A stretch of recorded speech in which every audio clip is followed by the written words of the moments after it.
이 늙은이 아직도 여기 있었어? 이제 그만 방으로 좀 들어가 주실래요?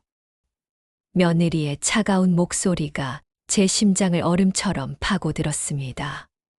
이 말은 직접 제가 듣던 일상적인 무시의 한 단면일 뿐입니다. 저는 이 문장이 품고 있는 서늘한 경멸과 무시, 그리고 타인의 존재를 한낱 물건처럼 여기는 냉혹함을 너무나 잘 알고 있습니다. 제 삶이 한때 어떤 식으로든 그렇게 정의될 수 있었으니까요. 저는 김민준입니다. 올해 72세입니다. 사람들은 한때 저를 천재 화가라 불렀지만 지금은 제 낡은 아파트 구석에 박혀 지내는 세상과 단절된 늙고 초라한 아버지이자 시아버지일 뿐입니다. 제 삶은 한 폭의 화려한 그림에서 아무도 기억하지 않는 낡은 스케치북의 뒷장으로 전락했습니다. 제 영혼에 깊이 새겨진 그림자처럼 말입니다. 제 삶은 낡고 빛바랜 스케치북 같았습니다. 한때는 스케치북 가득 생생한 색채와 열정적인 붓질로 가득 차 있었습니다. 저는 미술계의 기대를 한 몸에 받던 촉망받는 젊은 화가였습니다. 제 붓끝에서 피어나는 색채와 형태는 평론가들의 극찬을 받았고, 제 이름은 새로운 거장이라는 수식어와 함께 미술 잡지의 표지를 화려하게 장식하곤 했습니다. 전시회는 언제나 인산인해를 이루었고, 제 작품들은 걸리기가 무섭게 팔려 나갔습니다. 새벽부터 밤늦게까지 붓을 놓을 줄 몰랐던 그때의 저는 오직 그림만이 제 삶의 이유이자 전부였습니다. 캔버스 앞에서 저는 살아있음을 느꼈고, 제 모든 감각은 색과 빛, 형태로 충만했습니다. 하지만 운명은 그리 호락호락하지 않았습니다. 29, 제 삶의 절정에서 예고 없이 찾아온 불의의 교통사고는 제 모든 것을 앗아갔습니다. 쿵 하는 둔탁한 소리와 함께 제 세상은 한순간에 뒤집혔습니다. 깨진 유리 파편처럼 흩어진 의식 속에서 저는 축 늘어진 오른손의 감각을 더 이상 느낄 수 없었습니다. 병원 침대에 누워 하얗게 섰고 깁스된 오른손을 바라볼 때 의사는 냉정한 목소리로 말했습니다. 정밀한 작업은 앞으로 어려울 겁니다. 화가로서의 삶은 포기하시는 게 좋겠습니다. 제 세상이 와르르 무너지는 소리였습니다. 설상가상으로 엄격하고 보수적이었던 제 아버지는 아들의 재능보다는 안정적인 삶을 우선시했습니다. 병실을 찾아온 아버지는 제게 위로의 말 대신 차가운 명령을 쏟아냈습니다. 쓸데없는 붓질은 이제 그만해라. 몸송할 때나 하던 짓이지. 이제는 더 이상 미련 가질 이유가 없다. 당장 치료에 전념하고 회복하는 대로 안정된 직장을 찾아라. 아버지의 차가운 명령 앞에서 그림을 향한 제 불타는 열정은 차디찬 현실의 벽에 부딪혀 산산조각 났습니다. 그날 이후 저는 다시는 붓을 잡지 않았습니다. 제 예수로는 마음속 깊이 묻혔고 저는 평범한 회사원의 길을 걸어야만 했습니다. 제 영혼의 절반을 잃어버린 듯한 고통스러운 선택이었습니다. 매일 아침 출근하는 길, 퇴근 후 지친 몸으로 집에 돌아올 때마다 저는 창백하게 죽어버린 제 예수를 통곡했습니다. 하지만 아무도 제 비명을 듣지 못했습니다. 아내마저 세상을 떠난 후 제 일상은 더욱 텅 비고 황량해졌습니다. 그녀는 언제나 제게 당신은 세상이 알지 못하는 보석이야 라고 말해주곤 했습니다. 그녀의 따뜻한 시선과 부드러운 손길은 제가 붓을 놓은 후에도 그림에 대한 마지막 끈을 놓지 않게 하는 힘이었습니다. 하지만 그녀의 부재는 제 삶의 색깔을 모두 빼앗아 간 듯했습니다. 매일 아침 저는 낡은 아파트의 창밖을 바라보며 그녀와 함께 거닐던 공원길을 떠올리곤 했습니다. 그럴 때면 가슴 한편이 시려왔습니다. 제 아파트의 정막은 깊었고 그 적막 속에서 저는 홀로 시들어갔습니다. 아들 민호와 며느리 지혜는 저를 자주 찾아오지 않았습니다. 한 달에 한두 번 전화가 오는 것이 고작이었고, 그마저도 며느리의 잔소리나 아들의 형식적인 안부 확인이 대부분이었습니다. 그들의 눈빛에는 진심 어린 걱정보다는 제가 살고 있는 낡은 아파트와 초라한 생활에 대한 못마땅함이 역력했습니다. 민호는 성공한 사업가였고, 지혜는 사회적으로도 활발한 활동을 하는 사람이었습니다. 그들은 저의 낡은 생활 방식이나 좁은 아파트를 이해하지 못했고, 심지어는 창피해하는 듯 보였습니다. 그들은 제가 가진 얼마 안 되는 재산에만 은근히 관심을 보일 뿐, 제 내면 깊숙이 자리한 상처나 미련에는 전혀 개의치 않았습니다. 저는 그저 묵묵히 그들의 연락을 기다리거나 가끔 오는 방문을 견뎌낼 뿐이었습니다. 그들의 말 한마디, 시선 하나하나에 저는 저 스스로가 그들의 삶에 짐이 되는 듯한 기분을 떨칠 수 없었습니다. 저는 그저 그들에게 거추장스러운 존재, 부담스러운 노인일 뿐이었습니다. 그들의 무시와 핍박은 멀리서도 저를 조여오는 일상이었습니다. 제가 아들 내외 집에 모처럼 방문하여 저녁 식사를 함께 할 때면 며느리의 차가운 말이 늘 돌아왔습니다. 제가 정성껏 싸간 제 손맛이 담긴 김치나 밑반찬 앞에서는 늘 냉랭한 평가가 뒤따랐습니다. 아버님, 이런 건 너무 짜서 몸에 안 좋아요. 저희는 건강식 위주로 먹어야 해서요.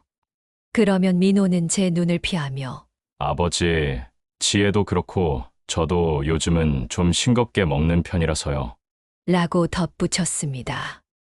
제가 오랜 시간 준비한 음식이 마치 독약이라도 되는 양 거부당할 때마다 제 마음 속에는 칼날이 박히는 듯 했습니다.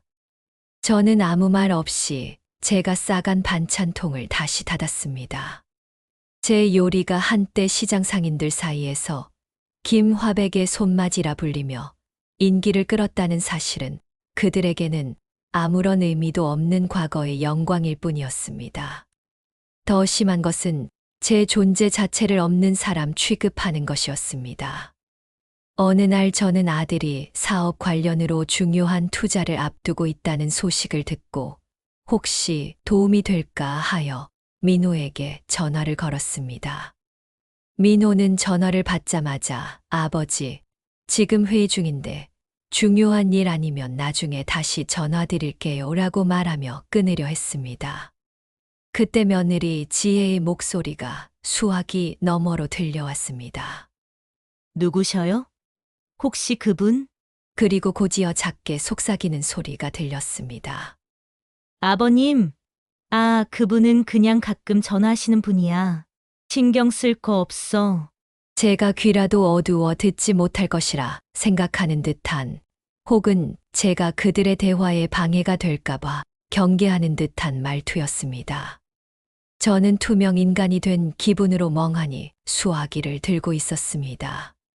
제 아들이, 제 며느리가 저를 그저 그분이라고 일컫는다는 사실이 제 심장을 후벼 팠습니다.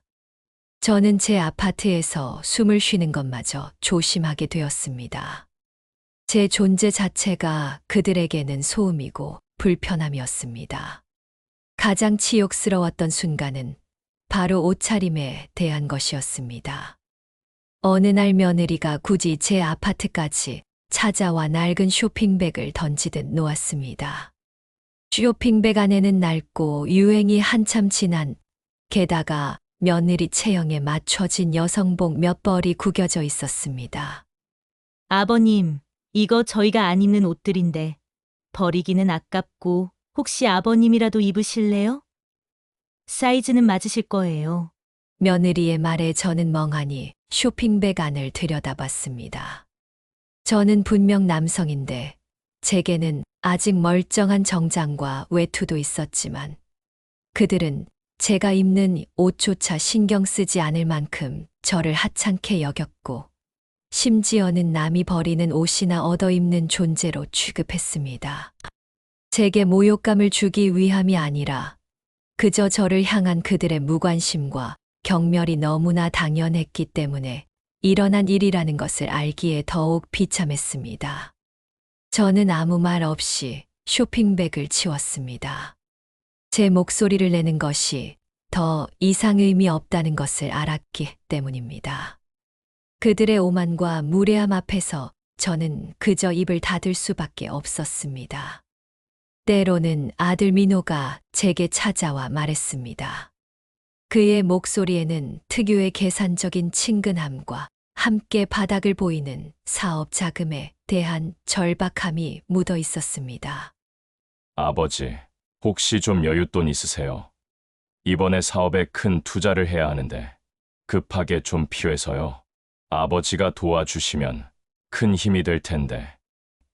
그는 제가 젊은 시절 힘들게 모아둔 퇴직금과 아내와의 노후 자금을 마치 자신의 주머니처럼 생각하는 것 같았습니다. 저는 한 번도 거절한 적이 없습니다. 아들이 필요하다면 제가 가진 모든 것을 내어주고 싶었습니다. 그에게 저는 여전히 돈을 줄 수 있는 아버지였으니까요. 제가 가진 돈이 얼마나 되는지 아들과 며느리는 전혀 모릅니다. 제가 아는 것은 그들이 제가 가진 돈을 수천만 원 정도라고 짐작하고 있다는 것입니다. 그들은 제가 평생 땀 흘려 번 돈을 쉽게 생각하는 듯 했습니다.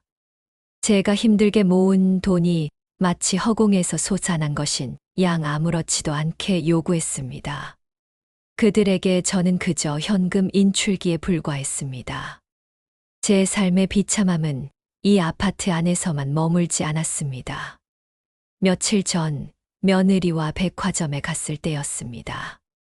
제가 살던 아파트에 누수가 발생하여 수리를 하는 동안 아들 부부가 마지못해 저를 며칠만 자신의 집에 머물게 해주었습니다.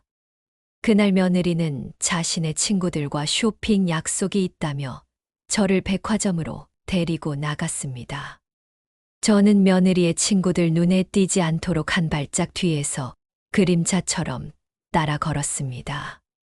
며느리는 화려한 명품 코너를 둘러보며 즐거워했고 저는 그저 그녀의 뒤를 묵묵히 따랐습니다.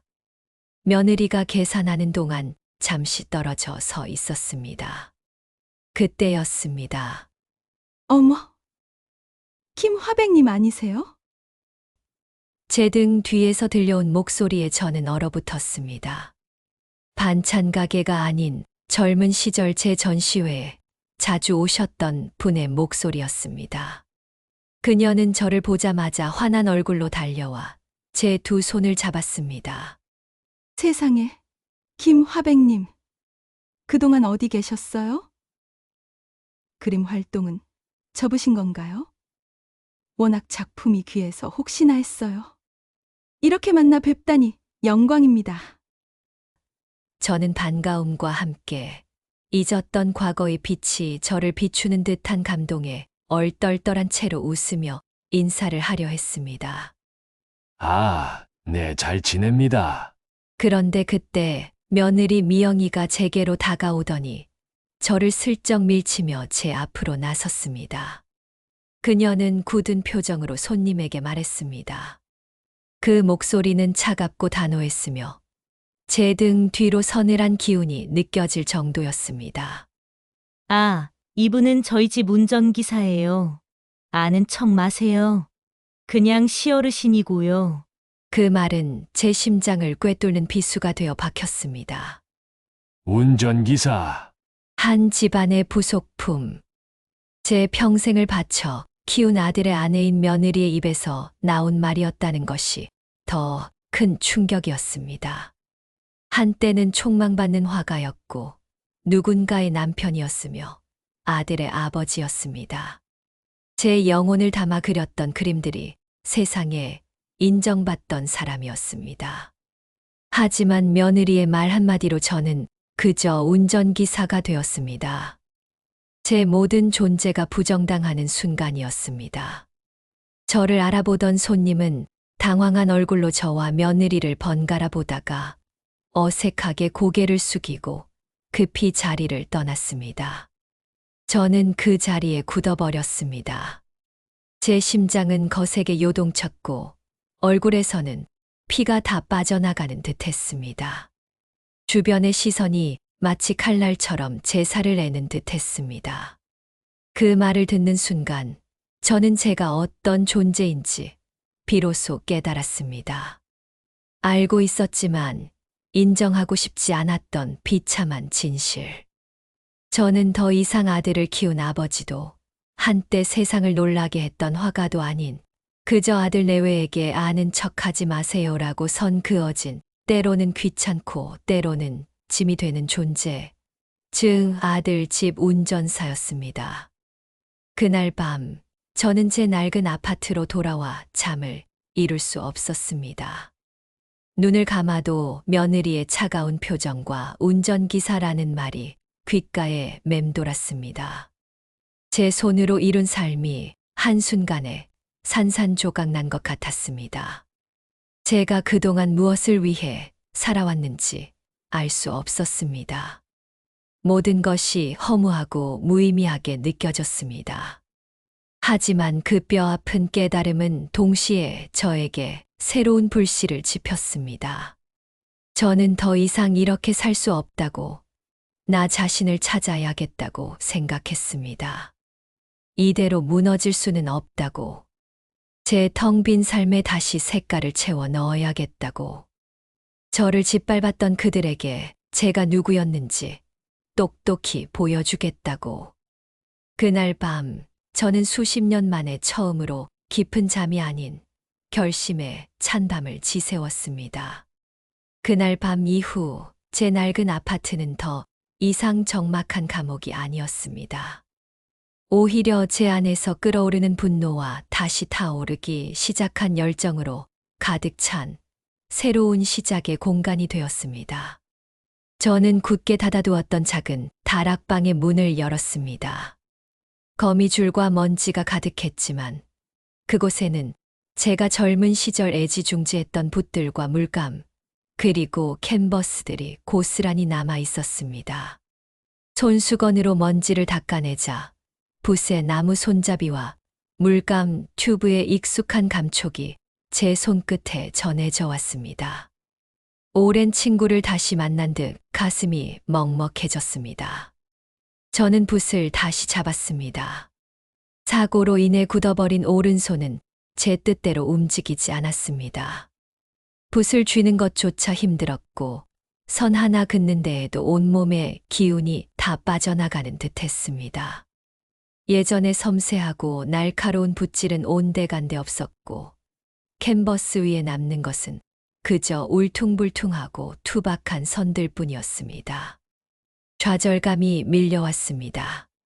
이제 와서 뭘 할 수 있겠어. 이 늙은 몸으로 굳어버린 손으로 수십 년간 저를 짓눌렀던 회의감이 다시 고개를 들었습니다. 붓을 집어 던지고 싶은 충동이 몇 번이고 일었습니다. 하지만 그때마다 며느리의 차가운 목소리, 우리 집 운전기사예요. 아는 척 마세요. 라는 말이 귓가에 선명하게 울렸습니다. 그 모욕감은 저를 다시 일으켜 세우는 채찍이 되었습니다. 나는 며느리, 운전기사가 아니다. 나는 김민준이다. 나는 화가다. 저는 이를 악물고 연습했습니다. 떨리는 손으로 선을 긋고 색을 섞고 형태를 만들었습니다. 몇 번이고 캔버스를 버리고 다시 시작했습니다.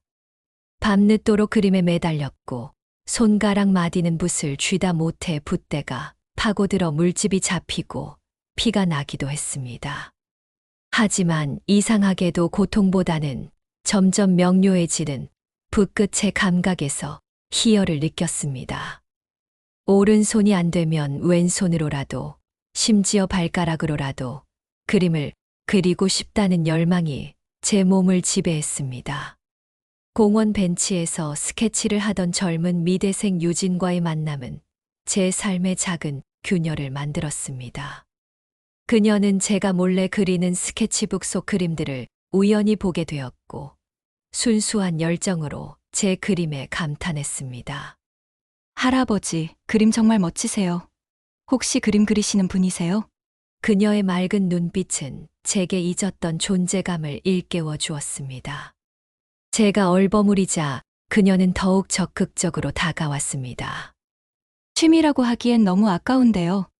할아버지의 그림에는 삶의 깊은 이야기가 담겨 있어요. 다시 제대로 그림 그리시면 분명 빛을 보실 거예요. 제가 도와드릴게요. 유진의 진심 어린 격려는 제 얼어붙었던 마음에 따뜻한 햇살을 비추었습니다. 그녀는 제게 잊었던 화실의 꿈을 다시 불어넣어 주었고, 수소문 끝에 동네 어귀의 작은 화실을 찾아내 제게 내주었습니다. 낡고 비좁았지만 그곳은 제게는 잃어버린 꿈을 다시 펼칠 수 있는 세상, 그 무엇과도 바꿀 수 없는 소중한 공간이 되었습니다. 유진은 그림 재료를 함께 고르고 작업에 필요한 것들을 꼼꼼히 챙겨주었습니다. 그녀는 제게 그림을 그리는 기술적인 부분보다는 제 안에 갇혀있던 감정과 이야기를 끄집어낼 수 있도록 격려해 주었습니다. 할아버지, 붓이 가는 대로 마음이 이끄는 대로 그리세요. 가장 진실한 것이 가장 아름다운 그림이 될 거예요. 그녀의 말은 제게 큰 위안이 되었습니다. 저는 마치 오랜 갈증을 해소하듯 그림에 몰두하기 시작했습니다. 비록 오른손은 예전 같지 않았지만 제 손은 여전히 살아있었고, 제 붓질은 이제 젊은 시절의 불꽃 같던 패기 대신 삶의 깊은 고뇌와 세월의 지혜를 담아냈습니다. 제 캔버스에는 지난 세월의 고난과 슬픔, 아내에 대한 그리움, 그리고 그 속에서 피어나는 작은 희망이 고스란히 담겼습니다. 특히 제가 가장 심혈을 기울인 작품은 굴곡진 세월의 자화상이라는 제목의 그림이었습니다. 캔버스에는 굳어진 오른손으로 붓을 쥐고 있는 저의 모습과 그 주변으로 희미하게 사라지는 과거의 영광, 그리고 그 속에서 간절하게 피어나는 푸른 새싹이 그려졌습니다. 고통과 인내, 그리고 새로운 시작의 염원이 담긴 그림이었습니다. 제 그림은 보는 이들의 영혼을 울렸고, 작품을 본 사람들의 입소문은 놀랍도록 빠르게 퍼져나갔습니다. 유진은 제 작품을 여러 미술 관계자들에게 적극적으로 소개했고, 제 그림은 곧 미술계의 이목을 집중시켰습니다. 특히 한 유명 평론가는 제 그림을 보자마자 감탄을 금치 못했습니다. 그는 제 작품 앞에서 한참을 서성이다가 깊은 숨을 내쉬며 말했습니다. 이 작품은 단순한 그림이 아닙니다. 이것은 세월 속에 묻혔던 잊혀진 천재의 귀환이라고밖에는 표현할 수 없습니다. 김민준 화백의 그림은 우리에게 깊은 울림과 삶의 본질에 대한 깨달음을 선사합니다. 저는 그의 개인전을 추진하겠습니다. 세상이 이 천재를 더 이상 잊어서는 안 됩니다. 그의 강력한 추천으로 제 개인전이 추진되었고, 곧 언론에도 김민준 화백의 개인전 소식이 대서특필되었습니다. 은둔의 화가 수십 년 만에 귀환, 사라졌던 천재, 다시 붓을 들다 등의 헤드라인이 신문과 TV를 가득 채웠습니다. 제 이름 세 글자가 다시 세상에 알려지는 순간이었습니다.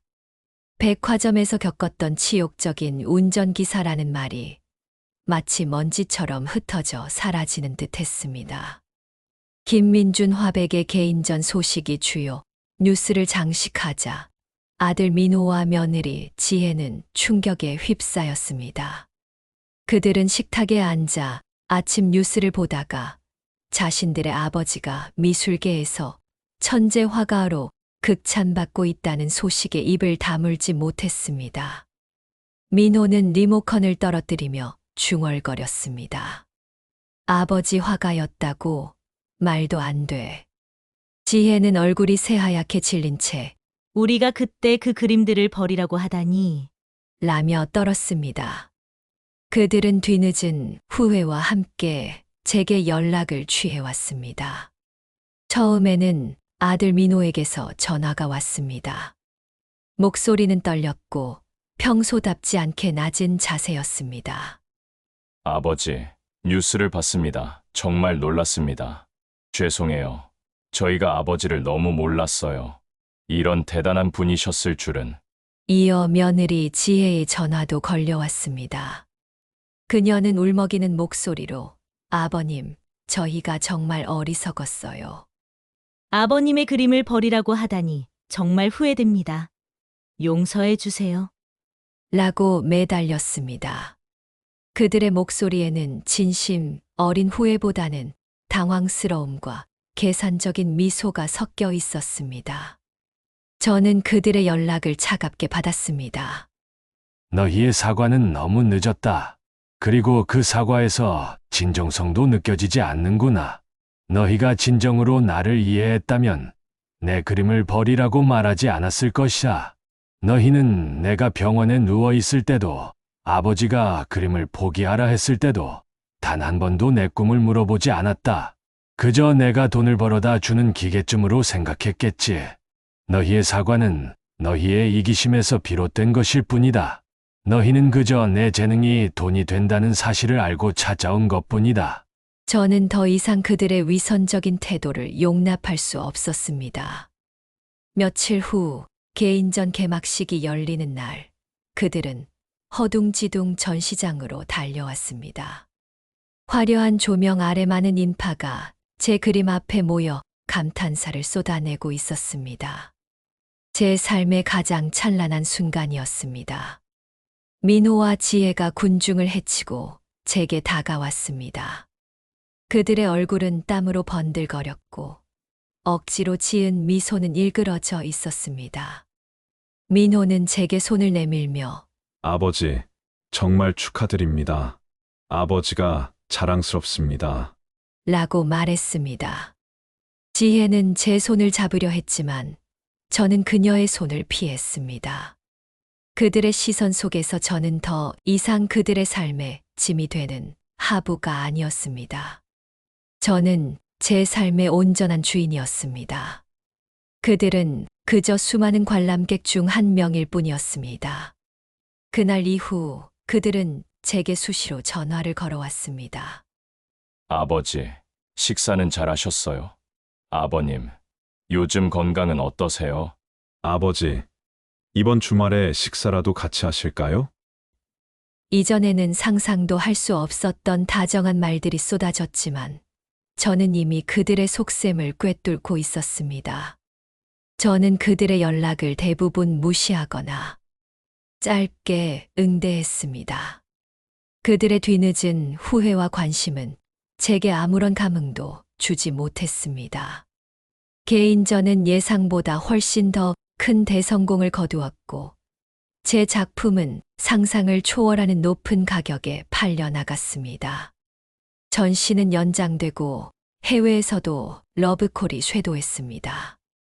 저는 이제 경제적으로도 완벽하게 자유로워졌고 무엇보다 잃어버렸던 제 재능을 다시 꽃 피울 수 있게 된 것에 진심으로 감사했습니다. 저는 아들 부부의 그림자에서 완전히 벗어나 자신만의 독립적인 삶을 살아가기로 결심했습니다.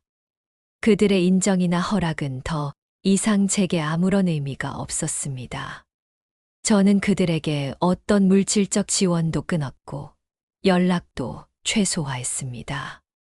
그들에게 더 이상 흔들리지 않는 단단하고 평화로운 제 삶을 살아가기로 했습니다. 새로운 삶을 시작한 저는 유진과 함께 뜻깊은 일을 시작했습니다. 저는 제 이름으로 김민준 미술재단을 설립하고 경제적 어려움으로 꿈을 포기해야 하는 젊은 예술가들을 지원하기 시작했습니다. 그들에게는 제가 겪었던 아픔과 좌절을 겪게 하고 싶지 않았습니다. 재단은 젊은 예술가들에게 작업 공간과 재료비, 생활비를 지원했고 그들의 작품을 세상에 알릴 기회를 제공했습니다. 유진은 저희 든든한 조수이자 진정한 동반자로서 제 예술 활동과 재단 운영을 도왔습니다. 우리는 매일 함께 그림에 대해 이야기하고 새로운 프로젝트를 구상하며 깊은 유대감을 형성했습니다. 유진은 제게 새로운 가족이자 제 예술의 끝없는 영감이 되어 주었습니다. 그녀의 젊은 열정은 제게 끊임없이 새로운 에너지를 불어넣어 주었습니다. 이제는 80을 바라보는 나이에도 저는 여전히 그림을 그리며 활기찬 삶을 살아가고 있었습니다. 제 화실은 언제나 따뜻한 햇살로 가득했고 제 붓질은 여전히 강렬한 생명력을 뿜어냈습니다. 저는 과거의 아픔과 현재의 평화를 동시에 품고 그림을 그렸습니다. 지나온 삶을 회상하며 저는 비로소 깨달았습니다. 제 삶에서 겪었던 모든 고난과 아픔이 심지어는 운전기사라는 모욕적인 말을 듣던 순간조차도 결국 저를 더욱 강하게 만들었고 잃어버렸던 저 자신을 되찾아 진정한 행복을 찾게 해주는 소중한 과정이었음을. 그 모든 시련은 저를 단련시켰고 제 예술의 깊이를 더했습니다. 저는 이제 더 이상 가족의 인정이나 세상의 시선에 얽매이지 않았습니다. 오직 제 예술과 내면의 평화를 추구하며 자유롭고 만족스러운 삶을 살아가고 있었습니다. 제 삶은 한 폭의 아름답고 감동적인 그림처럼 완성되어 가고 있었습니다. 이제 저는 제 스스로가 제 삶의 유일한 주인이며 제 가장 위대한 예술가였습니다. 제 붓은 여전히 춤을 추고 있었고 제 마음은 평생 느껴보지 못했던 평화와 충만함으로 가득 차 있었습니다. 오늘의 이야기 사연이 마음에 와닿으셨다면 구독과 좋아요, 알람 설정, 그리고 댓글로 함께해 주십시오. 여러분의 따뜻한 반응이 큰 힘이 됩니다. 감사합니다.